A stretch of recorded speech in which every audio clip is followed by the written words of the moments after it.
Hi friends, അപ്പോൾ ഇന്ന് നമ്മൾ സംസാരിക്കുന്നത് എമ്പുരാനെ കുറിച്ചാണ്. എമ്പുരാൻ 250 കോടി പ്ലസ് ആയി എന്നുള്ള പോസ്റ്റർ വഴി വന്നിട്ടുണ്ട്. അപ്പോൾ അത് വിശ്വസിക്കാത്ത കുറേ ആൾക്കാർ ഇപ്പോഴും ഉണ്ട്. 250 കോടിയായി എന്ന് അതിൻ്റെ സംവിധായകനാണ് വെളിവിട്ടത്. പൃഥ്വിരാജ് സുകുമാരൻ, മോഹൻലാൽ വെളിവിട്ട് കഴിഞ്ഞു, ആൻ്റണി പെരുമ്പാവൂർ വെളിവിട്ട് കഴിഞ്ഞു. ഇനി ആർക്കാണ് അതിന് സംശയം? 250 കോടി രൂപ എമ്പുരാൻ നേടിക്കഴിഞ്ഞു.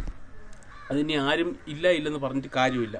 കാരണം നമുക്ക് എല്ലാവർക്കും അറിയാവുന്ന പോലെ ബുക്ക് മൈ ഷോ ഓപ്പൺ ചെയ്ത് കഴിഞ്ഞാൽ അതെല്ലാം ഒരു സമയം ഒരു 6-7 ദിവസം വരെ അത് ക്രാഷ് ആയിരുന്നു എന്നുള്ള നിലയിലായിരുന്നു ബുക്ക് മൈ ഷോ ഒരവസ്ഥ. അപ്പോൾ അതുകൊണ്ട് തന്നെ അത് മാത്രവുമല്ല, ബാക്കി നമുക്ക് ഇന്ത്യയുടെ കാര്യം, നമുക്ക് കേരളത്തിലെ കാര്യം മാത്രം നോക്കാം. കേരളത്തിൽ തന്നെ ടിക്കറ്റ് ഫ്രണ്ട് സീറ്റിൽ മാത്രമേ ഒരാഴ്ചത്തോളം ഉണ്ടായിരുന്നുള്ളൂ. ബാക്കി എല്ലാ ടിക്കറ്റും ബുക്കിംഗ് ഓവറായിരുന്നു. എക്സ്ട്രാ ഷോസ് ഇഷ്ടംപോലെ ആഡ് ചെയ്തിട്ടുള്ളൊരു സിനിമയാണ് എമ്പുരാൻ എന്ന് പറയുന്നത്. അപ്പോൾ നമുക്ക് ഉറപ്പിച്ച് പറയാൻ സാധിക്കും, കേരള കളക്ഷൻ എന്ന് പറയുന്നത് 80-90 ചിലപ്പോൾ 100 പോലും ഇനിയും എത്താനുള്ള സാധ്യത കാണുന്നുണ്ട്. അപ്പം ഇൻഡസ്ട്രിയൽ ഹിറ്റ് എന്ന് പറയുന്നത് 242 കോടി അടിച്ച മഞ്ഞുമൽ ബോയ്സിനെ പോലും സംശയിക്കുന്ന ആൾക്കാരുണ്ട്. മഞ്ഞുമൽ ബോയ്സ് 140 കോടി എത്തിയുള്ളൂ എന്നൊക്കെ പറയുന്നവരുണ്ട്. നമുക്ക് പറയേണ്ടത് എന്താണെന്ന് വെച്ച് കഴിഞ്ഞാൽ, മഞ്ഞുമൽ ബോയ്സാണ് ഇപ്പം ഇൻഡസ്ട്രിയൽ ഹിറ്റ് എന്നുള്ള നിലയിൽ നിൽക്കുന്നത്. അത് അടിച്ചില്ല എന്ന് നിങ്ങൾ അറിയേണ്ട ആവശ്യമില്ല. അത് ഒഫീഷ്യലായിട്ട് അനൗൺസ് ചെയ്തിട്ടുണ്ടോ ഇല്ലയെന്ന് നിങ്ങൾ അറിയേണ്ട ആവശ്യമില്ല. മലയാളം ഇൻഡസ്ട്രിയൽ ഹിറ്റ് എന്ന് ഇൻ്റർനെറ്റിൽ അടിച്ചു കഴിഞ്ഞാൽ തന്നെ മഞ്ഞുമൽ ബോയ്സിനെ വരുള്ളൂ. 60-something കോടി രൂപയാണ് തമിഴ്നാട്ടിൽ നിന്ന് നേടിയത്. അതുപോലെ തന്നെയാണ് കേരളത്തിൽ നിന്ന് 70 കോടിക്കകത്ത് നേടിയിട്ടുണ്ട് സിനിമ. അങ്ങനെ നോക്കുമ്പോൾ തന്നെ 130 കോടിക്കകത്ത് ഇന്ത്യയിൽ നിന്ന് 130-140 കോടി രൂപ കളക്ട് ചെയ്ത സിനിമയ്ക്ക് 240 കോടി രൂപ എല്ലാം കൂടെ കിട്ടി എന്ന് പറയുമ്പോഴത്തേക്കും നിങ്ങൾക്ക് വിശ്വസിക്കാൻ കഴിയുന്നില്ല. 90-something കോടിയായിരുന്നു തോന്നുന്നു എൻ്റെ അറിവിൽ വെളിയിൽ നിന്നും, അതായത് ഇന്ത്യക്ക് പുറത്ത് ഓവർസീസിൽ നിന്ന് നേടിയത്. അത്രയും ആ സിനിമയ്ക്ക് നേടിയെടുക്കാൻ കഴിഞ്ഞിട്ടുണ്ട് ആ സമയത്ത്. പക്ഷേ എനിക്ക് അത്രത്തോളം ഇഷ്ടപ്പെട്ട സിനിമയല്ല മഞ്ഞുമൽ ബോയ്സ്. എന്നാൽ പോലും കളക്ഷൻ പൈസ ആ സിനിമയ്ക്ക് നല്ല രീതിയിൽ കൊണ്ടെത്തിക്കാൻ കഴിഞ്ഞിട്ടുണ്ട്. അപ്പോൾ അതിനെ ഇപ്പം മറികടന്നിരിക്കുകയാണ് എമ്പുരാൻ എന്ന് പറയുന്ന സിനിമ. പക്ഷേ നമുക്കിപ്പോൾ നോക്കുമ്പോഴത്തേക്ക് ഇപ്പോൾ പറയുന്നത് എന്താണെന്ന് വെച്ച് കഴിഞ്ഞാൽ, വേറെ അതർ ഫാൻസ് പറയുന്നത് എന്താണെന്ന് വെച്ച് കഴിഞ്ഞാൽ, ഇതുപോലെ എമ്പുരാൻ 250 കോടി എടുത്തു, പക്ഷേ ഇത് മഞ്ഞുമൽ ബോയ്സ് അത്രത്തോളം എത്തിയിട്ടില്ല എന്നൊക്കെയാണ് പറയുന്നത്. മഞ്ഞുമൽ ബോയ്സ് അത്രത്തോളം എത്തിയിട്ടുണ്ട്. 240 കോടി അവർ കളക്ട് ചെയ്തിട്ടുണ്ട്. എന്നാൽ അവരെ ED ഒക്കെ പൊക്കിയത് നിങ്ങളൊക്കെ അറിഞ്ഞിട്ടുണ്ടെങ്കിൽ അത് പറയുന്നത് എന്താണെന്ന് വെച്ചാൽ അവർ കള്ളക്കണക്ക് കാണിച്ചു എന്നൊക്കെയാണ് പറയുന്നത്. ED ഒരിക്കലും കളക്ഷൻ കൂട്ടിക്കാണിച്ചു എന്ന് പറഞ്ഞിട്ട് ഒരു കേസ് എടുക്കൂല. കളക്ഷൻ കൂട്ടിക്കാണിച്ച് അവരാണ് ടാക്സ് അടയ്ക്കേണ്ടത്. അവർ ഒഫീഷ്യലായിട്ട് പുറത്ത് വിടാത്തത് തന്നെ ഇത്രത്തോളം കളക്ഷൻ കാണിച്ചാൽ കൂടുതൽ ടാക്സ് അടയ്ക്കേണ്ടി വരും എന്നുള്ള കാര്യം കൊണ്ടാണ് അവർ ഒഫീഷ്യലായിട്ട് ഇത്രയും കോടി കിട്ടിയെന്നവർ ഒഫീഷ്യലായിട്ട് അനൗൺസ് ചെയ്യാത്തത്.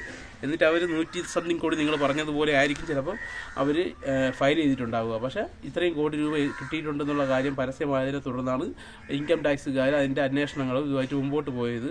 അങ്ങനെയാണ് ED വരികയും ഇതുപോലെ പരിശോധിക്കുകയും ചെയ്തപ്പം കള്ളക്കണക്കുകളുണ്ട്, ഇത്രയും കൂടുതൽ അടയ്ക്കാനുണ്ട് ടാക്സ് എന്ന് മനസ്സിലാക്കിയത്. അപ്പം മഞ്ഞുമൽ ബോയ്സ് അത്രത്തോളം എത്തിയിട്ടില്ല, മഞ്ഞുമൽ ബോയ്സ് കളക്ഷൻ അത്രത്തോളം എത്തിയിട്ടില്ല എന്ന് പറയുന്നവർക്ക് എനിക്ക് പുച്ഛം മാത്രമേ ഉള്ളൂ. മഞ്ഞുമൽ ബോയ്സ് 242 കോടി എത്തിയിട്ടുണ്ട്. അതുപോലെ തന്നെ എമ്പുരാൻ 250 കോടിയും കഴിഞ്ഞിട്ടുണ്ട്. നമുക്ക് നോക്കുമ്പോൾ 250 കോടി കഴിഞ്ഞു എന്ന് പറഞ്ഞാൽ അതിൻ്റെ പ്രൊഡ്യൂസറാണ്. അപ്പോൾ പ്രൊഡ്യൂസർ അച്ഛൻ പറഞ്ഞു കഴിഞ്ഞാൽ അമ്മ പറഞ്ഞു കഴിഞ്ഞാൽ നമുക്ക് വിശ്വസിക്കേണ്ടി വരും അച്ഛൻ ഇതാണെന്ന്. അതുപോലെ പ്രൊഡ്യൂസർ പറഞ്ഞു കഴിഞ്ഞാൽ കളക്ഷൻ ഇതാണെന്ന് പറഞ്ഞു കഴിഞ്ഞാൽ പിന്നെ കളക്ഷൻ അത് തന്നെ. പക്ഷേ അതിലും തള്ളലുകൾ വന്നിട്ടുണ്ട്. മാമാങ്കം എന്ന് പറയുന്ന സിനിമയിലൊക്കെ 135 കോടിയുടെ പോസ്റ്ററൊക്കെ നമ്മൾ കണ്ടിട്ടുണ്ട്. അതില്ലെന്ന് പറയുന്നില്ല, അതൊക്കെ പ്രൊമോഷൻ്റെ ഭാഗമാണ്. പക്ഷേ എമ്പുരാൻ അങ്ങനെയല്ല. നമുക്കിപ്പോൾ അറിയാൻ പറ്റും. നമുക്ക് ബുക്ക് മൈ ഷോയും ബാക്കിയുള്ള ആപ്പുമൊക്കെ നമുക്ക് നോക്കുമ്പോൾ തന്നെ ഒരു മണിക്കൂറിൽ എത്ര ടിക്കറ്റ് വിറ്റു നോക്കി. ഈ ഞായറാഴ്ച തന്നെ 6000-7000 ടിക്കറ്റ് ഒരു മണിക്കൂറിൽ വിറ്റുകൊണ്ടിരിക്കുകയുണ്ടായി. അപ്പോൾ ആ സിനിമയ്ക്ക് 2-3 കോടി രൂപ തന്നെ ഈ ഞായറാഴ്ച തന്നെ കളക്ട് ചെയ്യാൻ സാധിച്ചിട്ടുണ്ടാകും. അപ്പോൾ ഈ ആഴ്ചയും കൂടെ ഈ വ്യാഴാഴ്ച വരെ എന്തായാലും സിനിമയ്ക്ക് നല്ല രീതിയിലുള്ള റണ്ണ് കിട്ടാനുള്ള സാധ്യതയുണ്ട്. പക്ഷേ വ്യാഴാഴ്ചയ്ക്ക് ശേഷം എങ്ങനെയാകും എന്നുള്ളത് 4 റിലീസുകൾ വരാനുണ്ട്. അപ്പോൾ അതിൻ്റെ അവസ്ഥ എങ്ങനെ ഇരിക്കും അതുപോലെ ഇരിക്കും. കാരണം ഇനി ഇറങ്ങാൻ പോകുന്ന സിനിമ അങ്ങനത്തെ സിനിമകളാണ്.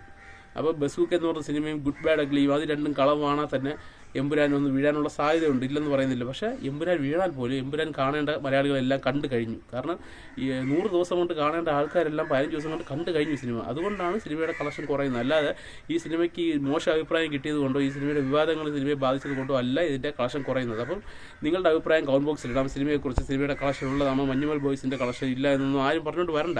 എന്നാണ് നിങ്ങളുടെ അഭിപ്രായം. അങ്ങനെ നിങ്ങൾക്ക് ഉണ്ടെങ്കിൽ, എന്തെങ്കിലും തെളിവ് നിങ്ങൾക്ക് ഉണ്ടെങ്കിൽ തന്നാൽ ഞാനത് ഒഫീഷ്യലായിട്ട് തന്നെ ഞാൻ എൻ്റെ യൂട്യൂബ് ചാനലിൽ കൂടെ ഞാൻ അനൗൺസ് ചെയ്ത് നിങ്ങൾ പറയുന്നത് ശരിയാണെന്നുള്ള കാര്യം. ഓക്കെ, നമസ്കാരം.